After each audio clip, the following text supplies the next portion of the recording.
എൻ്റെ പേര് ഈനസ് എന്നാണ്. തൃശ്ശൂർ മുക്കാട്ടുകരയിൽ നിന്നാണ് ഞങ്ങൾ വരുന്നത്. ഇതെൻ്റെ ഭാര്യയാണ്, പേര് നീതു എന്നാണ്. ഞാൻ കഴിഞ്ഞ 19 വർഷമായിട്ട് ദുബായിലായിരുന്നു ജോലി ചെയ്തിരുന്നത്.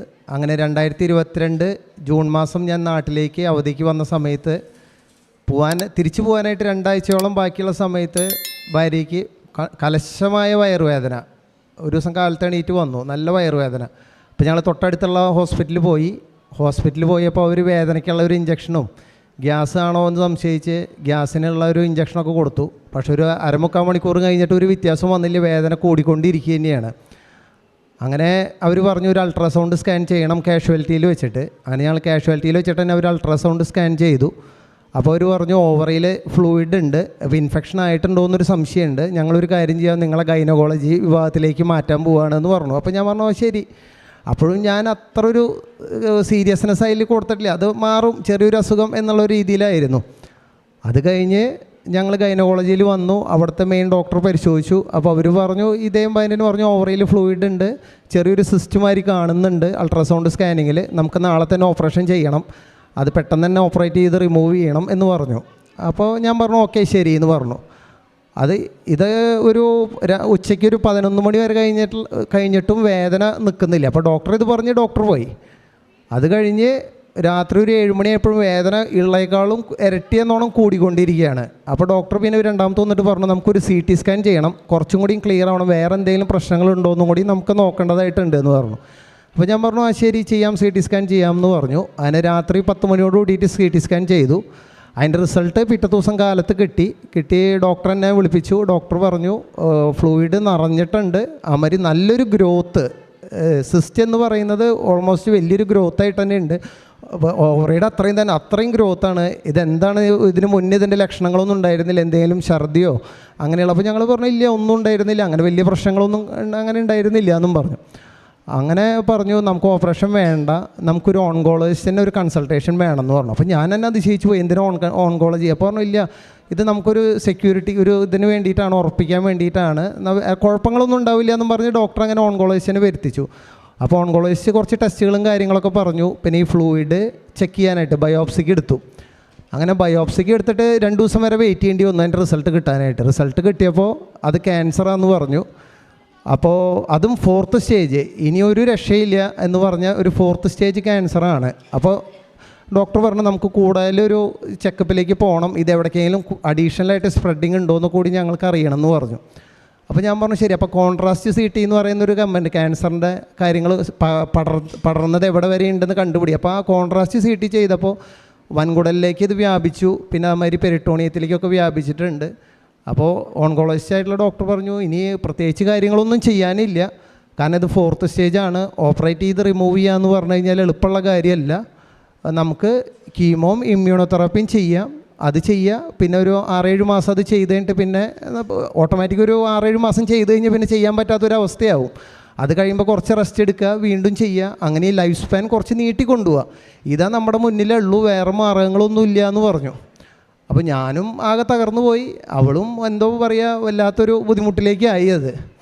അങ്ങനെ അപ്പോൾ ശരി, ഇനിയിപ്പോൾ വേറെ നിർവാഹമില്ല. അപ്പോൾ ഞങ്ങൾ കീമോതെറാപ്പി ഇമ്മ്യൂണോതെറാപ്പി സ്റ്റാർട്ട് ചെയ്യാമെന്ന് പറഞ്ഞു. അങ്ങനെ ആദ്യത്തെ കീമോതെറാപ്പി കഴിഞ്ഞു, ഇമ്മ്യൂണോതെറാപ്പി കഴിഞ്ഞു. അത് 48 മണിക്കൂറാണ് ഒരു കീമോതെറാപ്പി നടക്കുന്നത്. അത്രയും സ്ട്രോങ് ആയിട്ടുള്ള, അതായത് സിവിയർ ആയിട്ടുള്ള മരുന്നാണ് കൊടുക്കുന്നത്. 48 മണിക്കൂർ കണ്ടിന്യൂസ് ആയിട്ട് കീമോതെറാപ്പി ഇമ്മ്യൂണോതെറാപ്പിയും ചെയ്ത് കഴിഞ്ഞാൽ ആൾ പകുതിയാവും. അത്രയും ഡോസായിട്ടുള്ള കീമോതെറാപ്പി ചെയ്ത് ഞങ്ങൾ വീട്ടിലേക്ക് പോവും. വീട്ടിലേക്ക് പോയി കഴിഞ്ഞാൽ വായലത്തെ തൊലി, കുടലിലത്തെ തൊലി, ആമാശയത്തെ തൊലി ഒക്കെ പോവും, ഭക്ഷണം കഴിക്കാൻ പറ്റില്ല, അതിനേക്കാളും വലിയ പ്രശ്നങ്ങളാണ്. അങ്ങനെ അത് കഴിഞ്ഞപ്പോൾ എൻ്റെ ബന്ധുക്കളിൽ ചിലർ പറഞ്ഞു ഇങ്ങനെ കൃപാസനം പള്ളിയിൽ പോയി കഴിഞ്ഞാൽ നമുക്ക് രക്ഷപ്പെടാനുള്ള സാധ്യതയുണ്ട്, അവിടെ പലർക്കും അനുഗ്രഹങ്ങൾ കിട്ടുന്നുണ്ട് എന്ന് പറഞ്ഞു. അങ്ങനെ ജൂൺ മാസം 23-ാം തീയതിയാണ് ഇത് കണ്ടുപിടിച്ചത്. അങ്ങനെ ജൂലൈ 10-ാം തീയതി കീമോ കഴിഞ്ഞു, ആദ്യത്തെ കീമോ കഴിഞ്ഞു. അതിനുശേഷം ഞാനിവിടെ ഒറ്റയ്ക്ക് വന്ന് ഞാൻ ഉടമ്പടി എടുത്തു. അങ്ങനെ ഉടമ്പടി എടുത്ത് ഒരു ദിവസം ഹോസ്പിറ്റലിൽ തന്നെയാണ്, കീമോ കഴിഞ്ഞ് വീട്ടിൽ പോയി 2 ദിവസം കഴിഞ്ഞ് വീണ്ടും ഹോസ്പിറ്റലിൽ തന്നെ എത്തും, കാരണം പലവിധ പ്രശ്നങ്ങളാവും. അപ്പോൾ ഞാനവിടെ തിരികെത്തിക്കും, ഞാൻ പ്രാർത്ഥിക്കും. അങ്ങനെ പ്രാർത്ഥനകൾ മാത്രമായിരുന്നു തുടക്കത്തിൽ ഞാനിത് മുന്നോട്ട്, കാരണം അതിനുള്ള സമയം കിട്ടിയിരുന്നുള്ളൂ. അങ്ങനെ ആദ്യത്തെ പുതുക്കൽ, അപ്പോൾ കീമോ അങ്ങനെ 2 ആഴ്ച കൂടുമ്പോൾ ചെയ്തുകൊണ്ട് പോകുന്നുണ്ട്. കീമോതെറാപ്പിയും കണ്ടിന്യൂസ് ആയിട്ട് ചെയ്തു പോകുന്നുണ്ട്. അപ്പോൾ ഞാൻ വന്ന് ഉടമ്പടി എടുത്തിട്ട് അതിൻ്റെ നേർച്ച വസ്തുക്കൾ ഞങ്ങൾ ഉപയോഗിക്കുന്നുണ്ട്. ഇവളുടെ മേൽ പ്രത്യേകിച്ച് വയറിൻ്റെ ഭാഗത്ത് ഉടമ്പടി തൈലം പരട്ടുമായിരുന്നു. പിന്നെ നാവിലെ തൊലി പോവും കീമോ കഴിയുമ്പോൾ, അപ്പോൾ തേൻ പരട്ടുമായിരുന്നു പ്രാർത്ഥിച്ചിട്ട്. അങ്ങനെയുള്ള കാര്യങ്ങളൊക്കെ തുടർന്ന് ഞാൻ ഉടമ്പടി എടുത്ത പിറ്റേ ദിവസം തന്നെ ചെയ്തു വരുന്നുണ്ടായിരുന്നു. അത് കഴിഞ്ഞ് 7-ാം മാസത്തിലാണ് ഞാൻ ഉടമ്പടി എടുത്തത്. 10-ാം മാസം ഞാൻ ഇവിടെ വന്ന് പുതുക്കി ഞാൻ വീണ്ടും പ്രാർത്ഥിച്ചു. അപ്പോൾ ഇവിടെ വന്ന് ഞാൻ ഇവിടെ പ്രാർത്ഥിച്ചപ്പോൾ അച്ഛൻ്റെ പ്രസംഗം ഉണ്ടായിരുന്നു. നമ്മൾ ചെറിയ കാര്യങ്ങളൊന്നും മാതാവിനോട് പറയണ്ട, മനുഷ്യർക്ക് നടക്കാൻ പറ്റാത്ത കാര്യങ്ങൾ പറഞ്ഞാൽ മതി, ചെറിയ കാര്യത്തിന് നിങ്ങൾ ഇവിടേക്ക് വരേണ്ട കാര്യമില്ല എന്ന് അന്ന് അച്ഛൻ ഇവിടെ പറയണം ഇവിടെ വന്നിട്ട്. അത് കേട്ടപ്പോൾ ഞാൻ വിചാരിച്ചു, ഇത്രയധികം പേർക്ക് ഇവിടെ സാക്ഷ്യം പറയണ്ട, എന്താ നമുക്കിത് കിട്ടാത്ത? അപ്പോൾ ഞാൻ ആഴത്തിൽ ചിന്തിച്ചു. അപ്പോൾ എനിക്ക് മനസ്സിലായി, അച്ഛനന്ന് പറയും ചെയ്തു, നിങ്ങൾ സംസാരത്തിലല്ല പ്രവൃത്തിയിലാണ് കാര്യം. അപ്പോഴാണ് ഞാൻ കാരുണ്യ പ്രവർത്തിയിലേക്ക് ശ്രദ്ധ പതുക്കെ തിരിച്ചു തുടങ്ങിയത്. അപ്പോൾ അങ്ങനെ ഞാൻ കാരുണ്യ പ്രവർത്തികളിലേക്ക് തിരിഞ്ഞു തുടങ്ങി. രോഗികളെ, ഞങ്ങളുടെ കൂടെയുള്ള രോഗികളെ എന്നെ ധൈര്യപ്പെടുത്തുക, അവരോട് പറയും ഇങ്ങനെ കൃപാസനം പള്ളിയിൽ ഞങ്ങൾ പോയിരുന്നു, നമുക്ക് രക്ഷയുണ്ട്, അമരി കാരുണ്യ അനാഥാലയങ്ങളും അവർക്ക് അവിടെ ഭക്ഷണം കൊടുക്കുന്നു. അപ്പോൾ ഞാനും വൈഫിൻ്റെ അമ്മയും വൈഫിൻ്റെ ഫാദറും കൂടിയാണ് ഭക്ഷണം പാചകം ചെയ്യുക, പാക്കറ്റിലാക്കുക, പൊതിഞ്ഞ് കൊണ്ട് കൊടുക്കും. പിന്നെ അവർ ഉപവാസം എടുക്കും. പിന്നെ പരമാവധി ദിവസങ്ങളിൽ അങ്ങനെ ആശുപത്രിയിൽ തന്നെ കുർബാനയ്ക്ക് പോകും. കാരണം ജൂബിലി മിഷൻ ഹോസ്പിറ്റൽ എന്ന് പറയും തൃശ്ശൂർ. അപ്പോൾ അവിടെ എല്ലാ ദിവസവും കാലത്ത് കുർബാനയുണ്ട്. അപ്പോൾ അതിൽ കുർബാന സ്വീകരിക്കും. ഇവൾക്കും കുർബാനയ്ക്ക് കൊണ്ടുവരും, അവിടെ സിസ്റ്റർമാർ കൊണ്ടുവരും റൂമിലേക്ക്. അങ്ങനെ ആ കാര്യങ്ങൾ മുടങ്ങാതെ ഇങ്ങനെ ചെയ്ത് നമ്മൾ പോരുമായിരുന്നു. അപ്പോഴും നമ്മുടെ മുന്നിൽ ഡോക്ടർ പറഞ്ഞ് വേറെ നിർവാഹങ്ങളൊന്നും ഇല്ല എന്നാണ്. അത് കഴിഞ്ഞ് നവംബർ മാസത്തിൽ ഞങ്ങൾ വിചാരിച്ചു എന്തായാലും വൈഫിനെ ഇവിടെ കൊണ്ടുവരിക എന്നുള്ളൊരു കൃപാസനം പള്ളിയിലേക്ക് മാതാവിൻ്റെ അടുത്തേക്ക് ഒന്ന് കൊണ്ടുവരണം എന്നുള്ളൊരു ആഗ്രഹം വന്നു. അങ്ങനെ ഇവളെയും കൂട്ടി ഞങ്ങൾ ഇവിടേക്ക് വന്നു. ഇവിടെ വന്ന് ഞങ്ങൾ പ്രാർത്ഥിച്ചു. പിന്നെ അച്ഛനെ കണ്ടു. അപ്പോൾ അച്ഛൻ്റെ ബ്ലെസ്സിങ്സ് കിട്ടി. പിന്നെ അച്ഛൻ സൈത്ത് വൈഫിൻ്റെ തെറ്റിയിൽ വരച്ചു കൊടുത്തു. പിന്നെ കയ്യിൽ വെച്ചിട്ട് പറഞ്ഞു, നിങ്ങൾ അസുഖമുള്ള ഈ നമ്മുടെ വയറിൻ്റെ ഭാഗത്ത് നിങ്ങളത് തേക്കണം, കുരിശ് വരയ്ക്കണം, വിശ്വാസ പ്രമാണം ചെല്ലണം, പ്രാർത്ഥിക്കണം. അപ്പോൾ വൈഫ് അതൊക്കെ ചെയ്തു. അച്ഛൻ്റെ ബ്ലെസ്സിങ് കിട്ടി. ഞങ്ങൾ പ്രാർത്ഥിച്ച് തിരിച്ചു പോയി.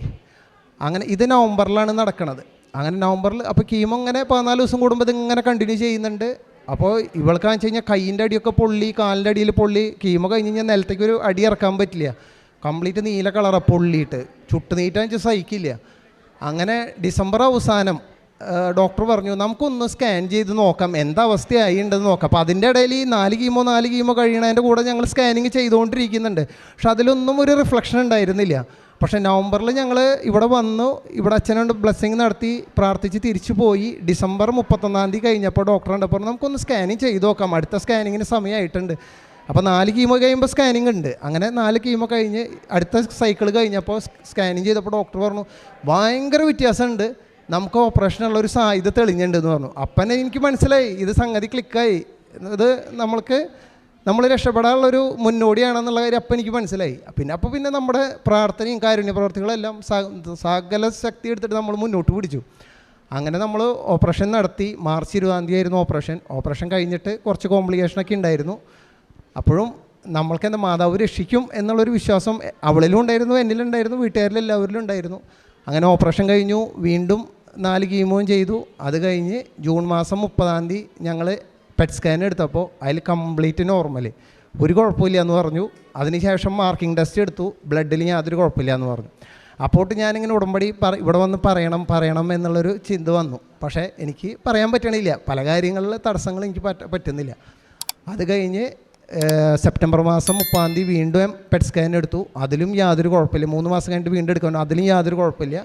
ഇപ്പോൾ ഈ നവംബർ മാസം 1-ാം തീയതി വീണ്ടും ബ്ലഡ് ടെസ്റ്റ് എടുത്തു, അതിലും കുഴപ്പമില്ല. അപ്പോൾ കഴിഞ്ഞ 5 മാസമായിട്ട് ആൾക്ക് ഒരു മരുന്നോ ഒന്നുമില്ല, എല്ലാം പൂർണ്ണമായിട്ട് മാറി, ഒരു കുഴപ്പമില്ലാത്ത അവസ്ഥയിലാണ് ഇപ്പോൾ നിൽക്കുന്നത്. അത് അമ്മയോട് ഇവിടെ വന്ന് ഉടമ്പടി എടുത്തതിൻ്റെ ഫലമായിട്ടാണ് എന്ന് ഞാൻ പൂർണ്ണമായിട്ട് വിശ്വസിക്കുന്നു. അതിന് അമ്മയോടും തൃക്കുമാരനോടും 1000 നന്ദിയുണ്ട്. പിന്നെ രണ്ടാമത്തെ ഒരു കാര്യം എനിക്ക് പറയാനുള്ളത് എന്താണെന്ന് വെച്ചാൽ, ഞാൻ പറഞ്ഞ മാതിരി 19 കൊല്ലം ദുബായിലായിരുന്നു ജോലി. അവിടെ നല്ല ജോലിയായിരുന്നു, നല്ല ശമ്പളവും കാര്യങ്ങളൊക്കെ ഉണ്ടായിരുന്നു. പിന്നെ ഈ അസുഖങ്ങളുടെ വന്നോടുകൂടിയിട്ടെന്ന് വെച്ചാൽ ഞാൻ ഫുൾ ടൈം ഹോസ്പിറ്റലാണ്, ഇവിടുന്ന് തിരിച്ചു പോകാനും പറ്റിയില്ല. പിന്നെ തിരിച്ചു പോകാനായിട്ടുള്ളൊരു മാനസികാവസ്ഥ ഉണ്ടായിരുന്നില്ല. അപ്പോൾ ഞാൻ വിചാരിച്ചിരുന്നു ഇവിടെ ഒരു ജോലിക്ക് ശ്രമിക്കാം. അപ്പോൾ ഇവിടെ നമ്മുടെ വീടിൻ്റെ തൃശ്ശൂരൊന്നും അത്രയധികം വലിയൊരു നമ്മൾ ഉദ്ദേശിക്കുന്നത്, അവിടെ വലിയൊരു ശമ്പളത്തിൽ ജോലി ചെയ്തിട്ട് ഇവിടെ വന്നിട്ട് ആ ഒരു സാലറിയിൽ ജോലി ചെയ്യാനുള്ളൊരു മാനസികാവസ്ഥയില്ല. അപ്പോൾ ഇവിടെ എന്തെങ്കിലും ഒരു ബിസിനസ് തുടങ്ങണം എന്നുള്ളൊരു ആഗ്രഹം ഉണ്ടായിരുന്നു. അപ്പോൾ എല്ലാവരും പറയും ബിസിനസ്സൊന്നും തുടങ്ങണ്ട, ഇവിടെ തുടങ്ങിയ രക്ഷപ്പെടുന്നില്ല, ഉള്ള കാശ് വെറുതെ കളയണ്ട എന്നുള്ളൊരു. അപ്പം ഞാൻ ദൈവത്തിനോട് ഇവിടെ ഉടമ്പടിയിൽ അതും വെച്ചിട്ടുണ്ടായിരുന്നു, യേശുവിന് എന്താണ് ഇഷ്ടം അത് എനിക്ക് നടത്തി കിട്ടണം. ജോലിയെന്നും പറഞ്ഞില്ല, ബിസിനസ്സും പറഞ്ഞില്ല, എൻ്റെ ഭാവി ജീവിതം ദൈവത്തിന് ഇഷ്ടപ്പെട്ട മാതിരി തിരഞ്ഞെടുക്കാനുള്ള ഒരു അനുഗ്രഹം എനിക്ക് കിട്ടണമെന്ന്.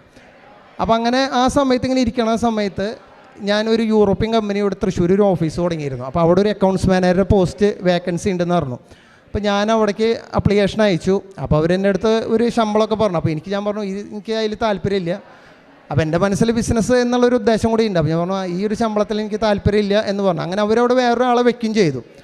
അങ്ങനെ വെച്ച് കഴിഞ്ഞ് കുറച്ച് നാൾ കഴിഞ്ഞ് ഞാൻ ഇതേമാതിരി എല്ലാ മാസവും ഇവിടെ വരുമായിരുന്നു കേട്ടോ. എല്ലാ മാസവും ഇവിടെ വന്ന് ഇവിടുന്ന് പത്രം വാങ്ങിച്ച് അത് വിതരണം ചെയ്യും. മറ്റുള്ള കാര്യങ്ങളൊക്കെ മുറമാരി തെറ്റാതെ ഞാൻ നടത്തി വന്നിരുന്നു. കാരുണ്യ പ്രവർത്തികളെല്ലാം നടത്തി വന്നിരുന്നു.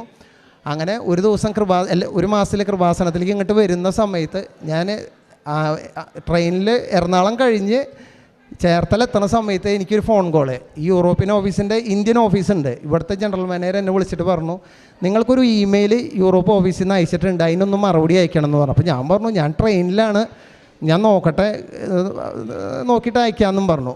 അപ്പോൾ ഞാനിപ്പോൾ ട്രെയിനിൽ വരുമ്പോൾ ഇമെയിൽ ഓപ്പൺ ചെയ്തപ്പോൾ അവിടുത്തെ ഫൈനാൻസ് ഡയറക്ടർ പറഞ്ഞിരിക്കുകയാണ് നിങ്ങൾക്ക് ജോലിക്ക് ചേരാൻ താല്പര്യം ഉണ്ടോ എന്ന് ചോദിച്ചിട്ട്.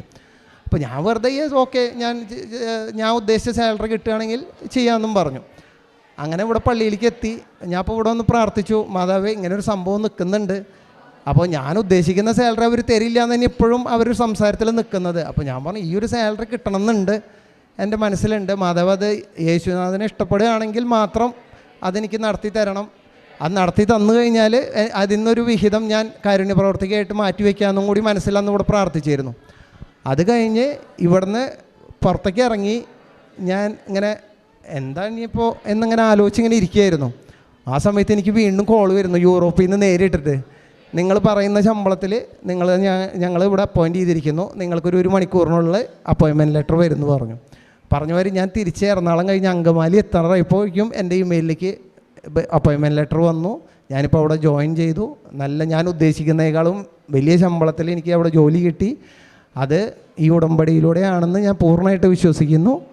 അതിന് മാതാവിനോടും തൃക്കുമാരനോടും 1000 നന്ദി പറയുകയാണ്. പ്രാർത്ഥന പണ്ടും ഞാൻ പ്രാർത്ഥിച്ചിരുന്നു. പണ്ട് മുതലേ പ്രാർത്ഥനയോട് കുറച്ച്, ചെറുപ്പകാലത്തിൽ അങ്ങനെ പ്രാർത്ഥനയൊന്നും ഉണ്ടായിരുന്നില്ല. ഡിഗ്രി കഴിഞ്ഞ് പിന്നെ ഞാൻ കുറച്ച് മുതിർന്നപ്പോൾ പ്രാർത്ഥനയിലൊക്കെ ഉണ്ടായിരുന്നു. പക്ഷെ പ്രാർത്ഥന എന്ന് പറഞ്ഞു വെച്ചാൽ നമ്മൾ തിയറി പഠിച്ച് പരീക്ഷ എഴുതണ മാതിരിയായിരുന്നു. സ്വർവസനായ നന്മറിഞ്ഞ വിശ്വാസ പ്രമാണം അങ്ങനെയുള്ള ഒരു കലാപരിപാടികൾ, കളിയാക്കി പറഞ്ഞല്ല, അവർ തിയറിറ്റിക്കലായിട്ട് മാത്രമായിരുന്നു. പക്ഷേ ഇവിടെ വന്ന് ചെയ്തപ്പോൾ നമുക്കത് എന്താ പറയുക, ഒരു പ്രാക്ടിക്കലായിട്ട് എന്താ പറയുക, ദൈവം ആഗ്രഹിക്കുന്നത് കൂടുതൽ കാരുണ്യ പ്രവർത്തികളാണ്. വിശക്കുന്നവർക്ക് ഭക്ഷണം കൊടുക്കുക, അവര് രോഗികളെ ആശ്വസിപ്പിക്കുക, അവർക്ക് പറ്റുന്ന സഹായം ചെയ്യുക, ആരെയും മനസ്സിൽ ദേഷ്യം വിചാരിക്കരുത്, ദേഷ്യം വന്നാൽ തന്നെ അവരോട് ക്ഷമിക്കുക, അങ്ങനെയുള്ള കുറച്ച് പ്രാക്ടിക്കലായിട്ടുള്ള കാര്യങ്ങളിൽ വളരെ വ്യത്യാസം വന്നു. അത് ഈ ഉടമ്പടിയിൽ ഇവിടെ കൃപാസനം പള്ളിയിൽ വന്ന് ഉടമ്പടി എടുത്തപ്പോൾ വന്നിട്ടുള്ള ഒരു വ്യത്യാസമാണ്. അത് തുടർന്നും അങ്ങനെ തന്നെ പറ്റും, അങ്ങനെ തന്നെ മുന്നോട്ട് പോകണമെന്നാണ് ആഗ്രഹം. അപ്പോൾ ഇവിടെ വന്നോടുകൂടിയിട്ട് ആ ഒരു ആത്മീയ വശത്തിൽ വലിയൊരു മാറ്റം ഉണ്ടായിരുന്നു പറഞ്ഞാൽ മറ്റേത് വെറും നമ്മുടെ പ്രാർത്ഥനകൾ ചൊല്ലുക എന്നതിൽ മാത്രമായിരുന്നു. പക്ഷേ ഇവിടെ വന്നപ്പോൾ നമ്മൾ പ്രാർത്ഥനകൾ ഉണ്ടെങ്കിൽ പോലും അതിൻ്റെ ഒപ്പം തന്നെ മറ്റുള്ളവരെ സഹായിക്കുക, കാരുണ്യ പ്രവർത്തികൾ ചെയ്യുക, നല്ല രീതിയിൽ ജീവിക്കുക, നമ്മൾക്ക് ഈ പറഞ്ഞ മാതിരി കുമ്പസാരം മുടങ്ങാതെ നടത്തുക, വിശുദ്ധ കുർബാനയിൽ പങ്കെടുക്കുക, ആ കാര്യങ്ങളിൽ പ്രാർത്ഥനകളിലും അതോടൊപ്പം തന്നെ കാരുണ്യ പ്രവർത്തികളിലും ശ്രദ്ധ കൊടുക്കാനായിട്ട് പറ്റിയിരുന്നു. പിന്നെ അതേമാതിരി തന്നെ ഉടമ്പടി എടുത്ത സമയത്ത് ഞാൻ പറഞ്ഞ മാതിരി മറ്റേ പാവങ്ങൾക്ക് സഹായിക്കൽ എല്ലാ കാര്യങ്ങളും ഞാൻ ചെയ്തിരുന്നു. അപ്പോൾ ഉടമ്പടി കൃത്യമായിട്ട് അനുവർത്തിച്ചപ്പോൾ എനിക്കതിൻ്റെ റിസൾട്ട് ഉണ്ടായി എന്നാണ് എനിക്കിവിടെ പറയാനുള്ളത്.